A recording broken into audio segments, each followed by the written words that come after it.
Hey guys, how's it going? Michael Troy here. Today we're busting out another classic issue of Uncanny X-Men from Chris Claremont's unprecedented 17 plus year run. Um, One of my favorite comics, one of the reasons I love comics probably so much. Such a great book, such a great time in comics. Can't wait to show it to you. Subscribe to my channel if you haven't already. Hit that like button and let's get right into it. How classic is this cover? This is so great. I have to say, like, I'm so much more in love with this, like, maybe than when it came out, because I was a huge Paul Smith fan. He was pretty much the artist on the X-Men when I started reading it. I started with issue 1, like 63, which was Dave Cockrum, whom I loved. I thought it was beautiful art. And then Paul Smith took over, completely blew my mind, loved it. Felt short-lived. He didn't even do like a full year. And then John Romita Jr. took over. And even, it's odd because I love John Romita Jr. on Spider-Man, but I had like this huge disconnect when he came out of the X-Men. All the characters looked blocky and weird and just not as polished as like a John Byrne or a Paul Smith or an Art Adams. And I grew to love him eventually, but wasn't thrilled at first. But now looking back at it, it blows my mind. It is so good. It is like JR at the top of his game. I love the inks by Dan Green. This cover is amazing. I think that very few artists can draw Warlock well. And this is such a cool Warlock. I love this cover. This is so classic. Like Warlock with his transmutation virus or whatever, like infecting the X-Men. Colossus's glove with the circuitry and sort of all turning metal. I love this cover so much. And then, like, this is such a fun trip down memory lane already. Like, I go to an ad for the classic Cloak and Dagger, illustrated by Rick Leonardi and Terry Austin, written by Bill Mantlo, one of my favorite books. Then we have this amazing splash page of Colossus. Like, it immediately makes me think of that issue of Uncanny. I think it was like 120, not 128, but The Rage. Maybe 128, where Colossus is uprooting the tree stump by John Byrne, like one of my favorite Colossus images ever. And this is such a great one too. This for sure should be a t-shirt or a poster. John Romita Jr. definitely like packed a lot of like big Kirby energy into his art, and you know, such a, like, he's had ups and downs as far as the aesthetic of his art. Sometimes I really love it. Sometimes, like, I'm not crazy about, I think it's Danny K. Mickey inking his work. For some reason, it doesn't work for me. Like, I'll take a Dan Green or an Al Williamson or a Klaus Janson on John Romita Jr., Tom Palmer. So, Chris Claremont writer, John Romita Jr., and Dan Green artist. Special thanks to Steve Lee Aloha. We'll see if we can figure out how he helped. Although, it might just be an inking assist or something. Glynis Wine coloring. Glynis Wine. Tom Orzechowski letterer, Anna Senti editor, and Jim Shooter chief. Oh my god, another, like, like, you can't really top the Dave Cockrum designed new X-Men, like Colossus, Nightcrawler, Storm. Seldom am I impressed, but sometimes like fun little tweaks work. And I did kind of like this different version of Colossus's costume. John Romita Jr. draws a hell of a Colossus here. I am loving this. Such power and action in his art, and like I said, like totally on point with his storytelling. Now, Rogue's fashion and costumes were a little more questionable. Like, what is this green gas station attendant outfit? So funny. I love Nightcrawler.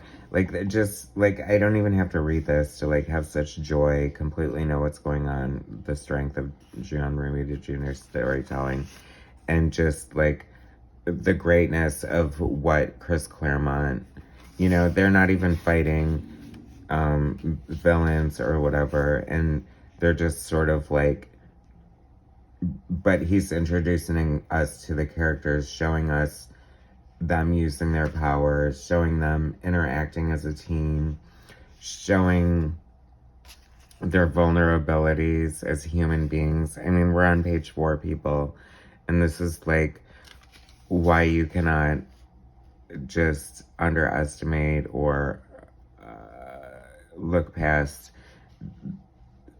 the X-Men, Chris Claremont, John Romita Jr., all their contribution to comic book history. I love this freaking silhouette of Nightcrawler, like with his hands behind his head on the ledge. I just love it. Like, just the pure joy of comic book art is so great. Oh, this is hysterical too, because I feel like this is such a, like, a brother-sister moment. Like, you're tickling your sibling and then it goes too far until they punch you into the side of a mountain. You know, we've all been there.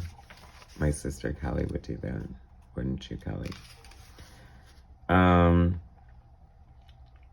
And then Rogue, I don't know, she always gets into these situations where I love it, like, you know, and once again, but it's kind of realistic at the same time. It's like, you know, she can't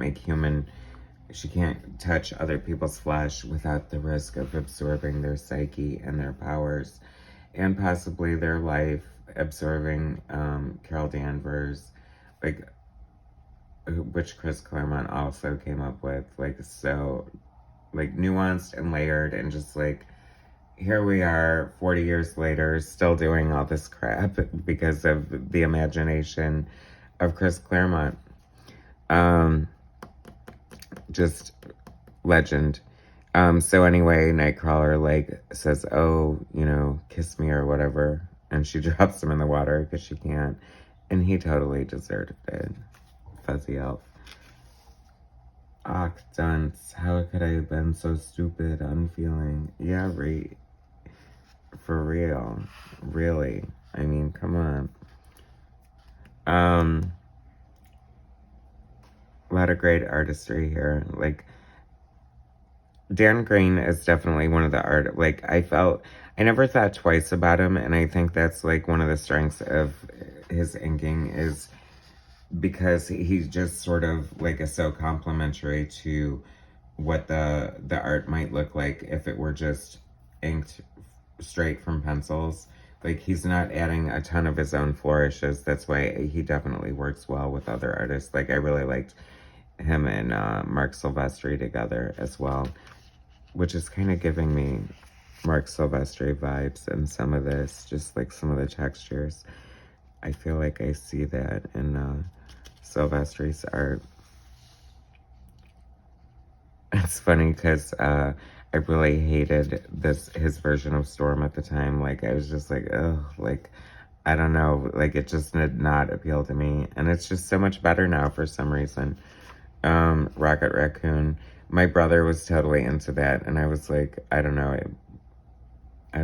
it just, for some reason, it didn't appeal to me. But now, like, oh my god, Mike Mignola, like, first comic book work, I'm like, amazing. Ilyana is like, and like, it seems like so cliche, like, when they aged her or whatever, but, like, that was the best move ever, because Ilyana is, like, my favorite New Mutant, and just, like, one of the best characters ever, along with Rachel Summers. So many great characters introduced.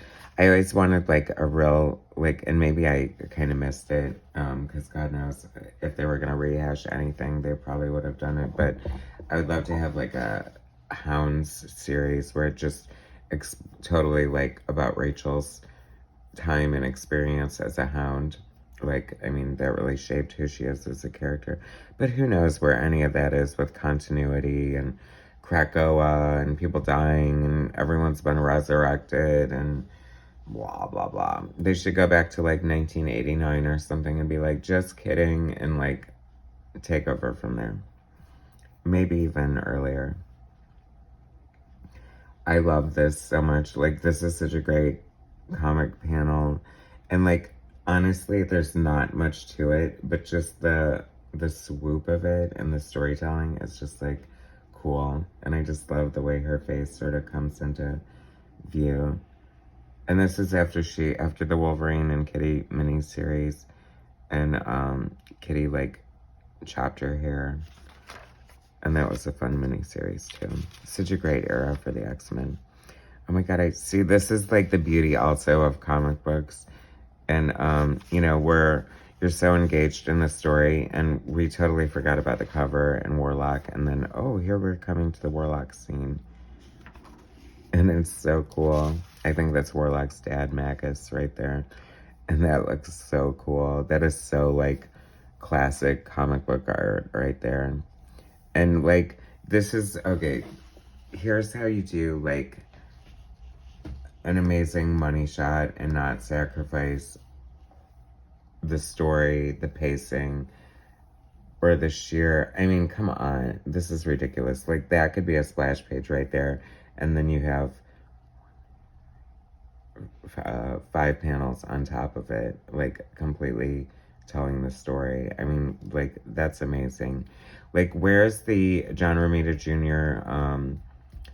IWD X-Men Artist Edition? I think it's time.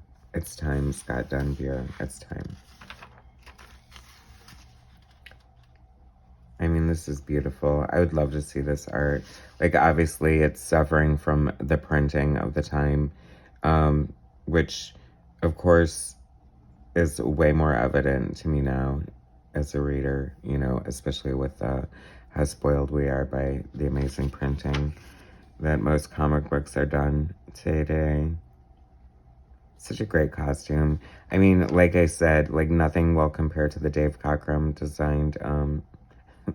That is such a like a fun, like typical comic book panel. And I feel like we talk about like artist tropes, you know, like John Byrne draws a lot of like same positions and stuff, but it's not like as it's almost like a cartoon using like stock footage or whatever. You know, it's like shorthanding. You're drawing a monthly comic book, so you have your go-to poses. And I just love like characters just like being punched out of buildings, and like, God, this happens to Rogue all the time. Remember Walt Simonson did it to her in her Welcome to the X-Men Rogue. You're gonna get punched out the front door by Mitering. Anyway, boy, that was a tangent. Anyway, like I was saying, I can't believe I remembered to go back to it, but nothing will top the Dave Cockrum Storm in my mind, like forever. So good. There are definitely like I love the way Paul Smith drew it for sure. There was like a slight difference in the collar, the way he drew it, but oh, and Paul Smith designed, I believe, the Mohawk version of Storm's costume, and love it. Like, it's so cool and so punk rock and so classic at the same time. Gas station attendant or something. Like, what is happening there? Unflattering jumpsuit. Power pack. If I had to bet, this kind of looks like Mary Wilshire's art, but I'm not 100%. Not the Spider-Man. That's like stock Romita right there. Oh, and here we come. Special thanks to Steve Leialoha. I don't know if, he is definitely 100% inking this page. Probably not penciling it. But that was a special thanks to him. Ha, I knew it.